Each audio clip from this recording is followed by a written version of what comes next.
Recording, we're live. What's up, everyone? This is episode number, what is this, 5, 6, 7? 6, I think. Episode 6 of the Science of Spiritual Growth. I'm here with Yuriy Verbishchuk, advanced meditator and Buddhist practitioner, and of course me, your host and co-host. Actually, we're co-hosts. This is Yogi Chris, PhD, and we're talking about spiritual growth and communication as a means to spiritual growth. This is the #1 podcast growing on Podomatic and iTunes for spiritual growth. Philosophy, check it out for yourself. The numbers are speaking for themselves. We're posting these episodes everywhere: YouTube, Podomatic, iTunes, Spotify, SoundCloud, Libsyn. The list goes on. We're penetrating the matrix because the matrix has been obscured by the conditioned reality of, humans. Humans have been just warping your mind. Like I was telling Yuriy the other day, try to write the notes in with your left hand, and the question is why? And because you've been conditioned to only use one hand. You don't see that in the animal world. That your conditioning runs really, really deep into your anatomy. I mean, you play baseball, you swing one way. You play golf, you swing one way. You drive, you use one leg. Everything you're doing is asymmetric, which has conditioned your mind to see reality differently. We're going to talk about this today. So I'm here with Yuriy. Yuriy is in Canada, but he's fresh back from 4 months of meditation retreat in Central and South Asia. And he is on a path. I admire this guy. I almost called him a kid because he's 9 years my junior, but he's probably 900 years or 9 million years my senior in certain evolutionary aspects. So I'm going to pick his brain and he'll give us his opinions. So I hand it over to you, Yuriy. What are you said you're reborn since yesterday, and I want to hear about this. I made a pact with an archangel yesterday, and this building this relationship has allowed me to gain insights into myself at such a deep level that I was able to let go of so many things that have been holding me back for so long, ever since I was a child. And I was able to harness all of the kind of like darker aspects of the things that I was avoiding for a long time, which gave me literally superpowers. And now I have certain abilities that I can use in order to be more effective in this game of life. So I think people are now interested in learning about the subtle realms that permeate this universe, this physical universe. And that's why the podcasts that you previously posted have had such a positive response, because this is something that's very interesting to people. This is something that is very practical and very easy to apply and has tremendous positive benefits. And I am the living example of that just in the last 24 hours. What do you have to say about that? You say so many stimulating things. I have to take notes when you talk. Well, I mean, first of all, yeah, it's amazing how practical spirituality should and could be. That this isn't mysticism. We speak in parables sometimes, but the parables are meant to get your mind out of, mind space and into, what's happening? What is reality as it is? Like almost like a Zen koan, or, just a biblical parable. But I mean, when you're talking, wait, we got to back up like 60 seconds here, 120 seconds here. You made a pact with an archangel? Like, let's go back to that part, because that's... Well, let me clarify that statement. I decided to engage in a relationship building exercise with this archangel. I don't know if you call that a pact or not. So I put his sigil on the wall. The sigil is on the wall, and I've allowed him access to pretty much my entire life. And I'm burning incense right now to kind of feed that energy, to increase that energy, and to direct that energy in a very specific way. So, yes.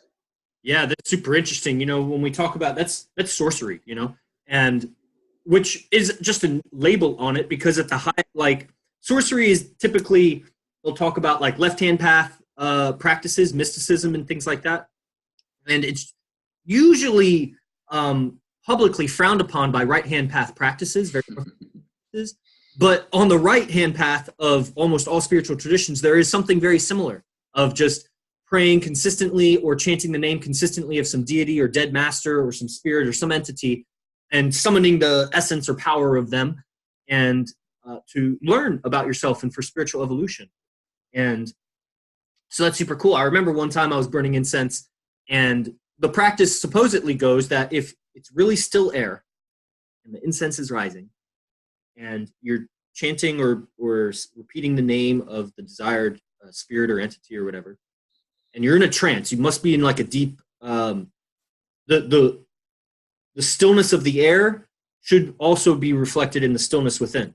Stillness within, summoning the name, and in the smoke, in the incense smoke, will appear the form of the spirit. However it is, however your eyes can perceive it, you know, and it's sometimes maybe like power of suggestion, but so what? So what? It's like everything is power of suggestion. You know, everything that you're ever experiencing, you're translating into a word that was once told to you, and it was told to you that the experience means what that arbitrary sound is. And so that's the power of suggestion, you know. So that's super interesting. So you're born again because you're working with this archangel. And what I was told the other day by a mutual friend of ours, his name is Magical Mercer, is that that's his Instagram handle. So go check out Magical Mercer. Guy posts some amazing spiritual content. Is an archangel is apparently a Judeo-Christian term for the fallen angels before they were fallen. So before they were cast out of paradise, like that's what you called an archangel. But so in modern terms, we would call those demons. What say you? Are you working with a demon or is it an angel? Or is it an archangel? Or how do you know it's an archangel? You don't have to name it if you don't want to. It's an archangel.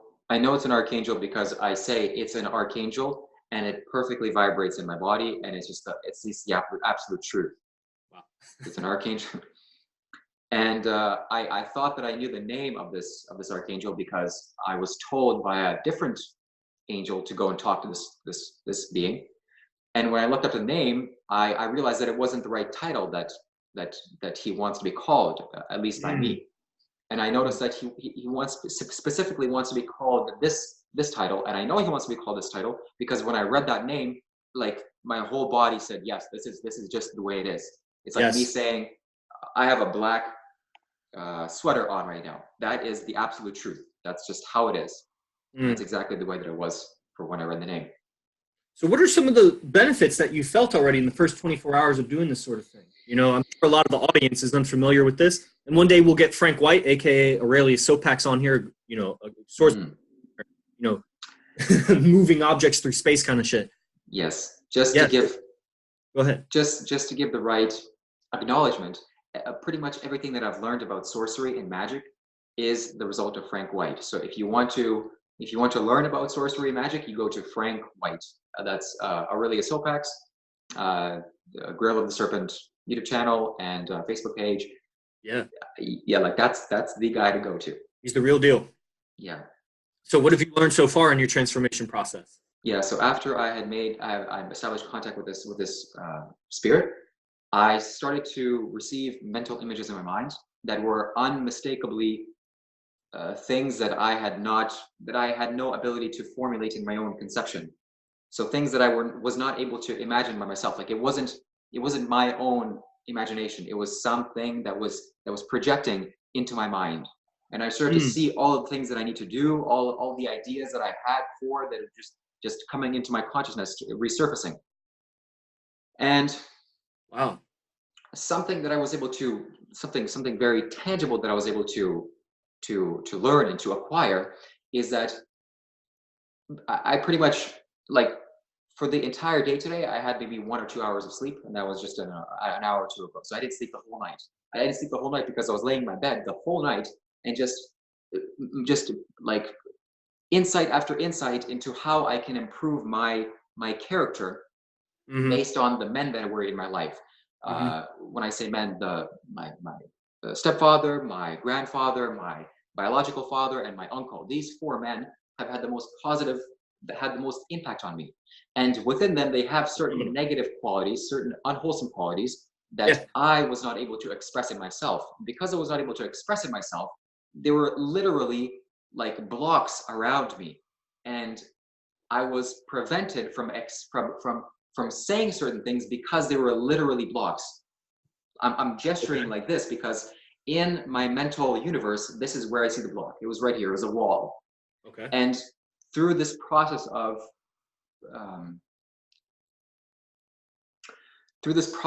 questioning or examining the block or playing around with my mental universe around me, just as if like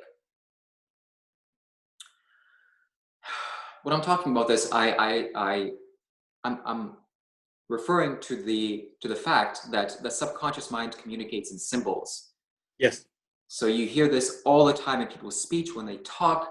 They always refer to some kind of symbology, like, I feel just stuck, or there's like a hole in me, or like I just can't fill the hole inside of me, or I just feel like I can't overcome this. Like it's actually literal. They actually see something in front of them that they can't overcome. Right. And once you guide them through the process of, okay, now how do you overcome this thing? Like it's literal. Yes. Like they in their mental space, they see some object in front of them that they can't overcome. Right. So I was able to play around with this kind of mental imagery in my mind, and I was able to basically destroy so many things that have been preventing me from saying the things that I want to say in the way that I want to say it. And It's not fully gone yet, but sure. Like I have literally upgraded my armoring. Like I felt like I was. I felt like I was a.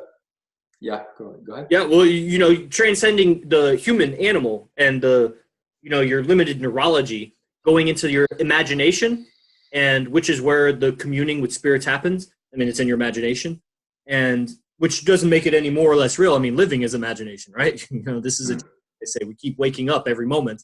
Eventually, with the final wake up is death. There's a great movie actually called Waking Life. If you haven't seen it, check out Waking Life. Any of the viewers. It's a really existential kind of cartoony movie about just waking up consistently over and over and over until the final wake up. And so that's super interesting. That would be a great clip, by the way, how you were just talking. Clip. And because, the subconscious, without going into like too much teaching or whatever, because it's a podcast, it's for entertainment, right? Entertainment, and then a little bit of education and a little bit of informing. And if you guys want more, we got a private Facebook group. It's called Science of Spiritual Growth, go figure. And that's where we'll give more content, more teaching if you want that sort of stuff. This is entertaining, but it's super useful to know that your subconscious is taking shit literally. If you ever say that something is hard to do, what do you mean hard? Like it's it's hard to do. Do you mean difficult? Or do you mean that it's like a substance in your mind that you can't seem to penetrate through because it's like a field, So yeah, that's the science of the word energetics and how you're talking. And you'll know it's real, like when we're talking about Vince Kelvin the other day. Vince Kelvin, Vince Hollywood, Aphrodite's Prince Kelvin. These are nicknames because he made a pact with the goddess Aphrodite. And, pickup artist and communicator extraordinaire, one of the best hypnotherapists in the world. And I have not felt energy move. When we talk about like chi, prana, life force, like le force, I've not felt my energy move as much as him talking to me and gesturing, which is just body language. This is just, it's the same symbol. It's a symbol like, the Om symbol or the number 3 as a symbol or whatever. The symbol, like a gesture, is a symbol. So the gesture of a smile is a symbol. Like you close your eyes, you see a smile. If the smile is a gesture, it's a symbol. And so with his body gesturing and his verbal gesturing, my energy was, whoa, he was like guiding it and then pushed it out somewhere and then taught me a lesson about it. And so when you feel your energy free up and it moves in new and unfamiliar directions, you'll know it's free because it'll feel unfamiliar. And ideally, hopefully, it feels good. And any, good is like maybe arbitrary, but it should feel expansive, a sense of growth, a sense of just expansion into new horizons. When you feel your energy expand due to the changing of your symbols, the changing of your subconscious symbols, the changing of your body symbols, like when we learn body language, you start doing like weird gestures that are kind of, or you go to an improv class and you start doing like, you start talking by crouching down and they have you do all these weird things. You're not used to symbolizing your communication in this body gesture. So it expands you beyond what you're conditioned to do. When you feel your energy expand when you do this, you'll begin to have a visceral understanding that the symbols you hold in your mind are containing your energy. The symbols that you hold in your body posture is containing your energy.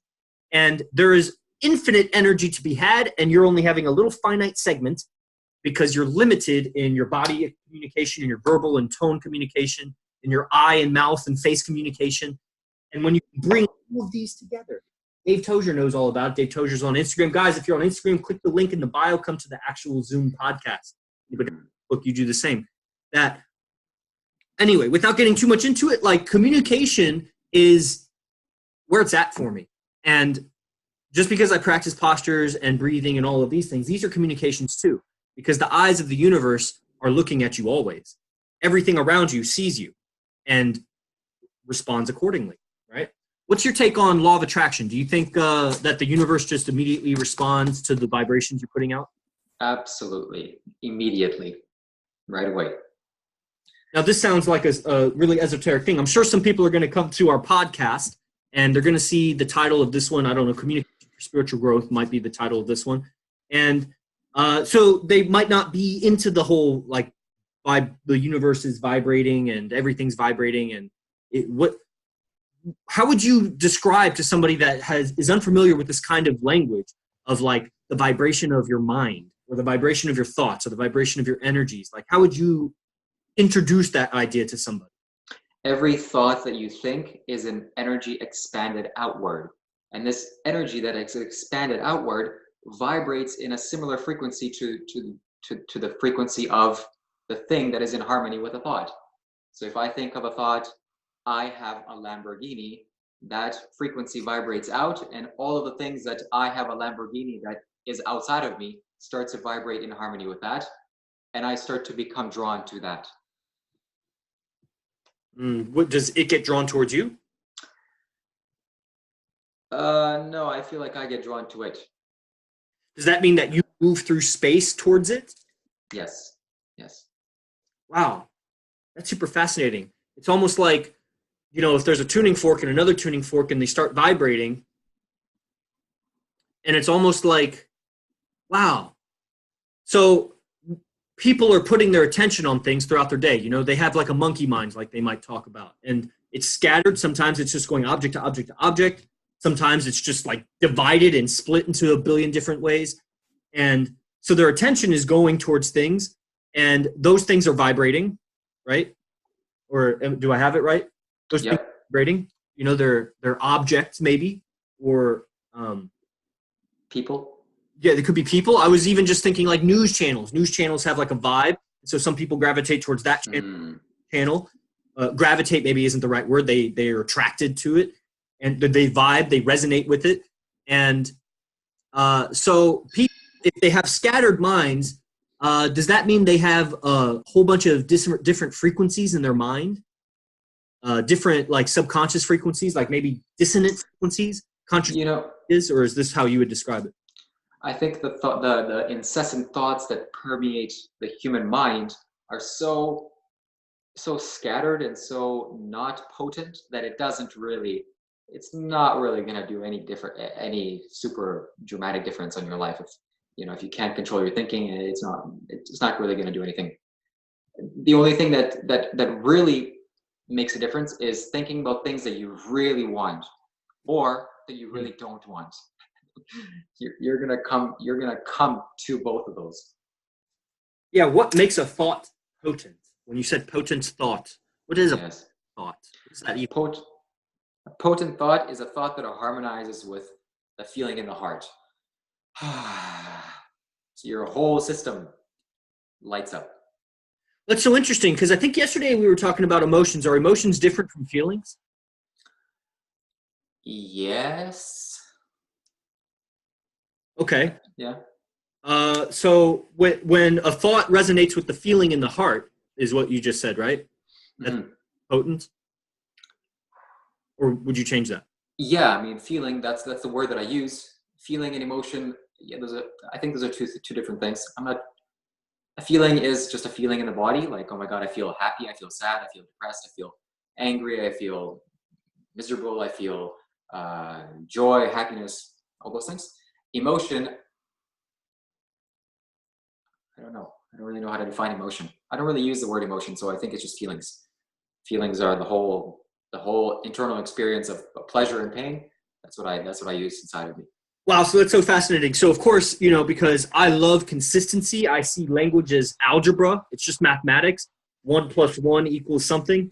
And so, you know, I'm going to bust your balls here a little bit, that yesterday there was no point to emotions. Mm-hmm. But now potent thoughts are when your thoughts harmonize with your feelings. Yeah. Okay, so, but your feelings depend on your beliefs. Mm-hmm. Okay, so when your thought aligns with your belief, does that kind of make it potent, or it's thought with feeling? Yeah, thought with belief for sure. Yeah. And so a person could have a potent thought, but they could have a corrupt belief. So there are potent thoughts that maybe are destructive or toxic or self-destructive or just not useful. If it aligns with your belief, it could be potent. Am I right? It looks like Yuriy froze. Oh, so now I'm just going to have a monologue here about potent. Oh, there he is. He's back. So yeah. So it seems like potency isn't good or bad. It's just describing maybe the amplitude of, you know, the effect you could create. Yes. And then, so maybe the idea of spiritual growth would be refining beliefs, or where does growth fit in with this concept of, I like the idea, the word phrase. I like the phrase of a potent thought. Spiritual growth fit in with potency of thoughts. What you just said, refining beliefs, that was the perfect energy that could come out of your mouth, and I agree with that. So it's refining beliefs. That is what spiritual growth is. Refining beliefs. Refining beliefs. So refining beliefs, which will have an influence on your feelings. Yeah, for sure. And then different thoughts become potent. Yeah. Thoughts in harmony with the beliefs become potent. Right. So so if you change your beliefs, then you can't have the same thoughts and create the same effect. The potency of the thoughts you had, they lose their potency when you change your belief, or they just potency. Maybe, you know. Now the question comes up is, what is the most valuable belief to have as a human being on planet Earth? Because there is an objective answer to this, and I believe that I've figured it out. And I know that this is going to be the most valuable podcast on planet Earth. Like, this video in and of itself is just exuding with value. Like, it's just exuding with gold. It's just overflowing. It can't help but to overflow all over the place. Wow. And it's because of this fact. I 100% firmly believe that, well, no, I'm fairly certain, I'm fairly convinced, mostly convinced, that the most valuable objective belief to have is the belief that all life needs to be respected, and there is no good reason to ever do anything that harms life. Period. End of sentence. I see. So let's dive into that, right? And we got Dave Tozier making a comment, spiritual jitterbugs, that's where I'm at. So you're a spiritual jitterbug? What is a jitterbug? Is that like an official bug? I don't think that's a real bug. I think that's something people made up. Yeah, I don't think you're a spiritual jitterbug. I just think you're an untamed animal. And, but so we all are to some extent, you know? The other day, my girlfriend came really pretty and I got horny. And then I realized, oh yeah, I'm an animal. So, you know, I didn't have control over that necessarily. What I do with that, then, you know, there's, you know, beliefs. So, oh man, what did you just say? You said, repeat it again, please. There's no good reason to harm life. Okay, yeah, let's go into that, because, you know, what counts as life, or is bacteria life? Okay, something that I wanted to ask you. Oh. If Brian Casella comes up to you and says, Chris, you know, I just made $1.2 million, and I'm going to give it to you if, and only if, you have 2 toasters in your house. Now, all you have to do is say, I have 2 toasters in my house, and he'll give you the $1.2 million. problem solved, and that's it. Your whole life will change because now you have $1.2 million. You can do whatever you want. Wow. But the reality is that you only have one toaster in your house, and you knowing that you have one toaster in your house, how would you answer that question to your friend Brian Casson? Would you restate the question exactly as it said? Not the whole story around it, but exactly what he would say to me. Hey, Chris, I just found $1.2 million, and I'll give it to you, but only if you have two toasters in your house. So if you tell me that you have two toasters, like if you actually have two toasters, I'll give you the $1.2 million. I would say I have to go check. I don't know for certain yet. Okay, now let's say you go inside your house and you realize that you only have one. Well, before I go home, I would buy it too. Okay, that's perfect. That's perfect. But I think I get kind of where you're going with it is like, would I lie for the reward? Yes. Would you lie for the reward? No, because I would feel bad about it. And then I would probably fall into corruption and use all the money to go to a casino because I'd feel bad about myself and then my life. That's fair. Now let's take a more amplified example. Okay. Let's say that you're standing. Let's say that you're standing in front of Hitler, and Hitler is pointing one of those World War II pistols at your skull. Okay. And he asks you, Chris, I'm going to shoot you unless you tell me that you have an Asian grandmother. Like he really wants, this is not the right question, or not the right. Asians, by the way. If you, if you lie, then your life will be spared. But if you tell the truth, then he'll kill you in some particular field. Some question that he asks. Sure. Yeah. Yeah, I would lie. Okay. Because, okay, fine. Or people afterwards. Yes. So let's take that. Let's say that happens. He points a gun at you and he asks you a question, and you lie. And at that very moment, he shoots you. So he lied to you. Yeah. And he killed you with the exact mind moment of you generating delusion in your own mind to fool your own nervous system to produce the answer that is not in harmony with the truth. And you die with that confusion. Well, you're okay, cool. Yeah. So the human truth is junior to the divine truth. And the divine truth is, for me, that my life is more precious than saying a few words. And so with my relationship with God or the divine or whatever created me, the divine wouldn't want me to sacrifice myself just to say a few words to appease a crazy man with a gun. Like, or to say the truth to him. I don't need to prove to the crazy man with the gun, at my head, that he's wrong. Like, there's a way to go about this sort of thing. It's like, anyway. But I think that's probably a belief system that we deviate on. Yes. It goes back to an old autobiography of Yogi story where, Yogananda, it's the most popular yoga book in the world anyway. So guys, check it out, Autobiography of Yogi. And so Yogananda, who's one of these guys that when he died, so he came over from India, he was giving an address to the U.S. Congress in 1954 or something. And after he finished, like the moment he finished, he died, had a heart attack and fell over. Whoa. And then his body smelled like roses for 21 days before they buried him. He didn't decay at all. And it's a really, really popular book, and very elaborate and articulate. Incredible book. A lot of mysticism too. Lots of like teleportation and dissolving yourself and things like that. Angie says it's on the shelf. Good, read it.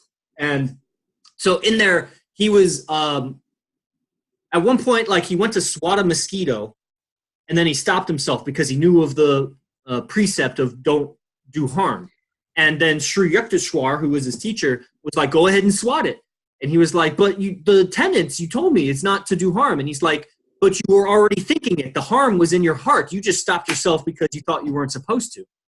And then later, Yogananda asks him, he was like, well, for the sake of nonviolence, if a tiger was going to come eat me, should I let it eat me? And he was like, no, because you're senior to the tiger. It would be against that. You would be doing violence to yourself and your own spiritual path for the sake of a tiger. You're senior to the tiger. So it would be a disservice to a corrupt and immoral individual to let them kill me for the sake of my own, to martyr myself so that I adhere to some human-made principle. Mm-hmm. Anything that's contra survival, I believe, this is just a belief, anything that's contra survival was some religion has emplaced that belief system or that precept to control people, so that, turn the other cheek. That's a very like turn the other cheek kind of philosophy. Like if somebody beats you up, turn the other cheek so they can beat you up on the other side. Like, no, if somebody beats you up, beat them up more. If the Dalai Lama says that it would be reasonable if somebody points a gun at you and starts shooting you to pick up a gun and shoot back. That's just my belief. This is an opinion, guys. I should at the beginning of every podcast say that these are just my opinions. So that's how I would say. What would you say if somebody was holding a gun to you and said, tell me your name is Chris or I'm going to shoot you? What would you do? If that happened, I would say, okay, it's time for me to die. All right, there's the end of Yuriy. So, but now watch this. The reason why I would do that is because I'm so not okay with lying to myself. Like, I have to first lie to myself in order to physically lie. It would take so much pain to lie to someone that I'm physically not capable of doing that. That's number one. Number two, I know of the consequences that this action has of lying. And the consequences are so painful that I would not in any account lie to anyone for any reason. And I would be willing to die because, this body is going to die anyway. And because of the fact that I know that if I die after having said, okay, it's time for me to die, the mental purity that I would have to generate in order for me to make that decision to sacrifice my own life for the sake of speaking the truth, for the sake of keeping this precept of always being honest, I can almost guarantee that the vibration of my heart is going to pull me into a direction that is the most in harmony with that frequency. So well, that's great. That's super great. At first, I want to say that you can almost guarantee that, but you can definitely guarantee that you'll die. So you can definitely guarantee that you'll die for the almost guarantee that you'll vibrate in the... Yes. And that's who else does that help? Who else does it help that you die? If I lie so that I spare my life, then I can go to the authorities and get them to arrest this guy so he kills no one else. But I can only do that if I don't die. And then what if the guy is pointing a gun at your mother and he says, now tell me your name is Chris or I'm going to kill your mother. So does that lie say, like, where's the balance there? So yeah, go ahead if you want to go. I've already said my piece about contra survival. Like, no, I would lie to save my own life. I would not lie to save my own life. And I'm willing to proclaim that this is a higher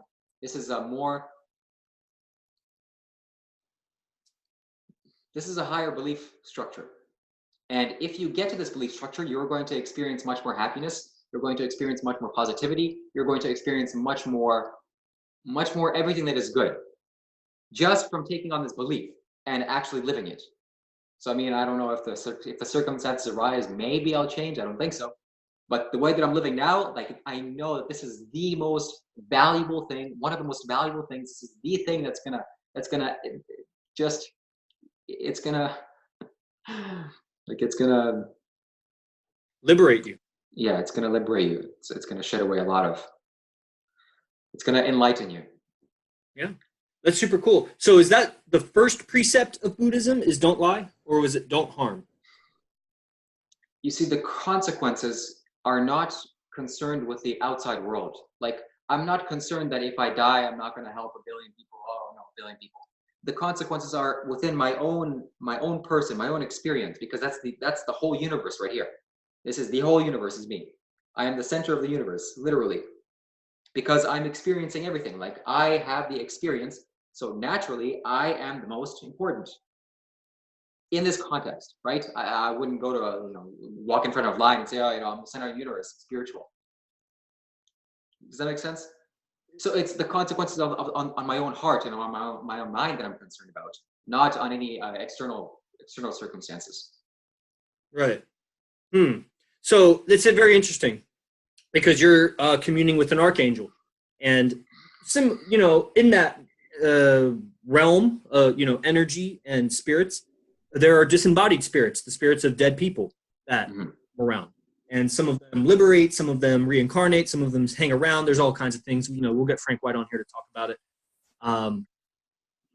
And I'm sure that there's been a lot of people through history that have died for their beliefs. Who is this? Yeah. Somebody commented. There's been a lot of people that died for their beliefs and probably felt right when they were dying. And then afterwards, they were dead and their spirit was floating around and they were, oh, fuck, I fucked up. Now I can't go back. And, but, you know, I admire your conviction. And we did kind of scoot off of potent thoughts, but I think it was similar because, you know, you're talking about this belief. And so you'll have a potent thought when it aligns with the belief. And if you have the belief that thou should never lie, then when you tell the truth, it will resonate with that belief. Yes.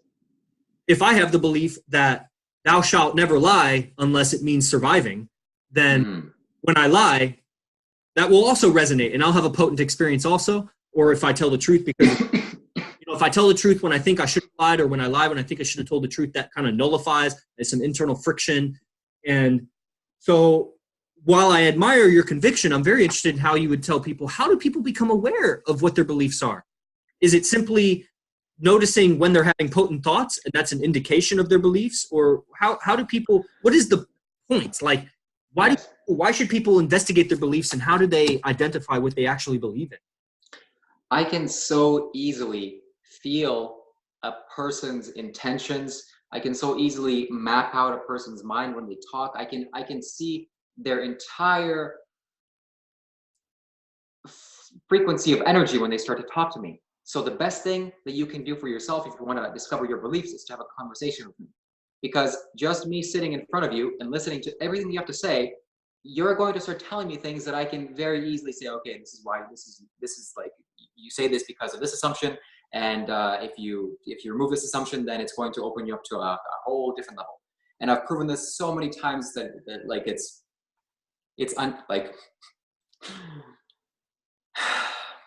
Definitely.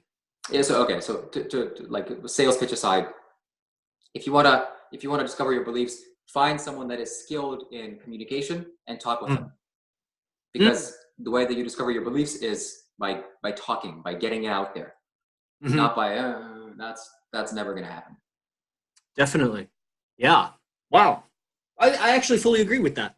And there are maybe other ways. It's definitely going to come about through communication, whether you know, post something and then somebody comments on it. There's a kind of communication. So to point it out, you know, you make a video and then somebody comments on it or cuts a counter video, or you're in direct communication with someone, or you're texting, or, but there's so many elements of communication, like you're communicating with angel or demon or whatever.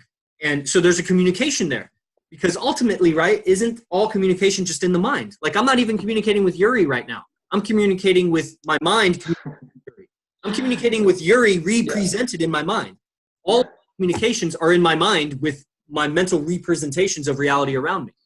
All communication's happening within. And so to pay attention to what you're saying to yourself, you know, there's practice for that. You got to calm your mind enough so that you can actually hear the thoughts. Like, all of your beliefs, guys, are sentences. Like, what is a belief without a sentence? Like, there's some symbols and other sensory perceptions, and so it's codified in symbols. But I mean, for all people that have functioning five senses, your beliefs are sentences written on your neurology. They're written in your brain. They're written in your system. And that's kind of the premise of neurolinguistics, that your neurosystem is coded by language. And your entire conditioned existence is conditioned by language. And language is, in some cases, in some circles, they consider all language black magic because it moves people's mind.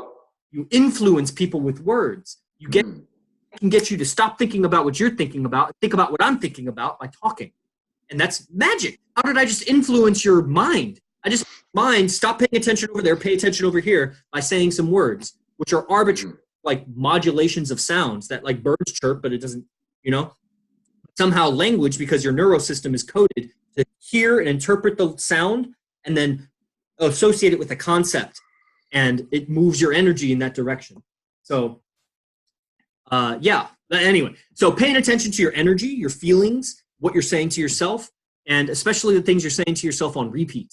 And, you know, there's a lot we can do with that. Join the private Facebook group at Science and Spiritual Growth if you want to know more about that. I think this is a really useful, we're going to wrap it up now, but I'll hand over the final words to you. I said that last time, and then I said something afterwards. So any closing statements to you, Yuriy?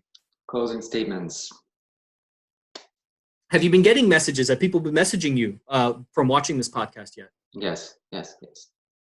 So definitely, his full name is in the bio description, Yuriy Verbishchuk, and you can find him on Facebook. And, I have seen actually Yuriy in teaching mode and with a student that was very curious, and you almost saw like the enlightenment happening. Like they started glowing in the streets of Hollywood at 3 a.m. So that was amazing. You became like a streetlight on the sidewalk. So sorry to cut you off. Yeah, so actually perfect, just as you said that, just to touch on what we previously talked about,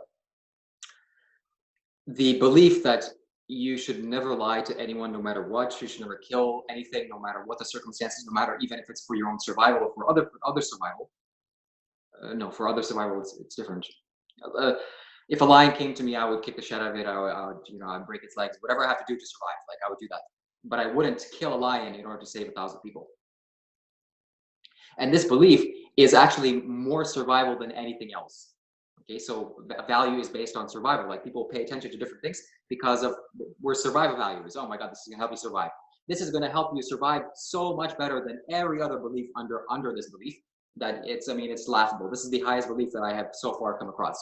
And the reason is because this one little tiny puny 80-year-old life is nothing compared to what you're going to expect if you don't take the action in order to learn about this cycle of birth and death.